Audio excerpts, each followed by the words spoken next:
For 3 centuries, the Comanches ruled as lords of the southern plains. With the coming of white settlers and the might of the U.S. Army, the land was being wrested from its Indian masters. The Comanches resented this appropriation of their ancestral home and say only one recourse: war.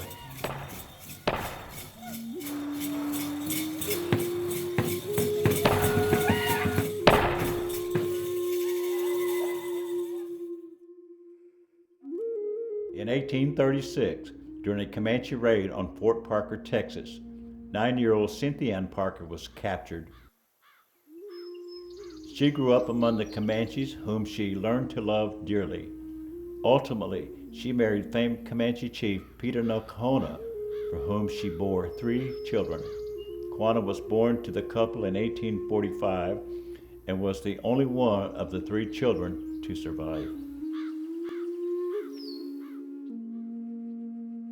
Sharp of mind and an intrepid warrior, Quanah emerged as a vigorous and enlightened protector of Comanche interest. Quanah led Cheyennes, Arapahoes, Comanches, Kiowas, and Apaches in their last great surge against white encroachment, known as Battle of Adobe Walls. A military strategist of the First Order, he became one of the most feared Indians on the southern plains. But the white man was superior in weapons and numbers. The day came when Quanah knew that further resistance would only lead to annihilation of the Comanches. He counseled his people to lay down their arms and to take the white man's road. On June 2, 1875, Quanah and his followers surrendered at Fort Sill. By an ironic twist of fate, it was Quanah who led the Comanches in their final struggle against the encroachment of his mother's own people, the whites. And once the fighting was over, it was he, as the last chief of the Comanches, who would lead them up from the bitter ashes of defeat to walk the white man's road.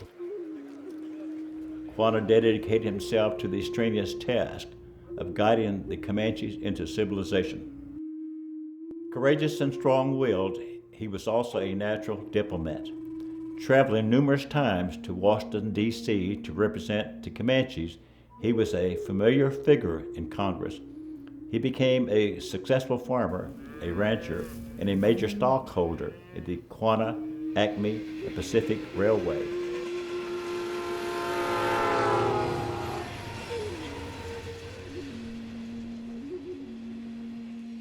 He had vital interest in educating the young people and became president of his local school board. In 1905, Quanah rode in Theodore Roosevelt's inaugural parade. In a special report to the president, it was stated of Quanah, "If ever nature stamped a man with the seal of headship, she did it in his case." Quanah would have been a leader and a governor in any circle where fate may have cast him. On December 4, 1910, Quanah had his mother's remains exhumed and reburied near his home where, as he said, I might lie beside her.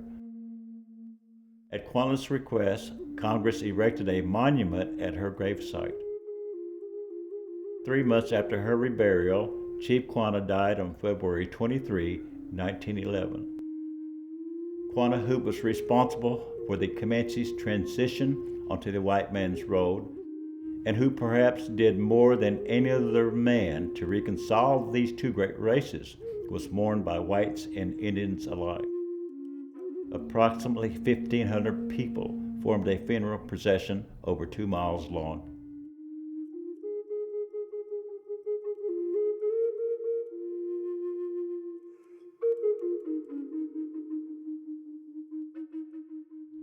Although his remarkable adaptation to white ways brought him honor and wealth, he never did forsake his Comanche heritage. He loved his culture, he was proud of it, and strove to preserve it. When he was buried beside his white mother, he was in the full regalia of a Comanche chief.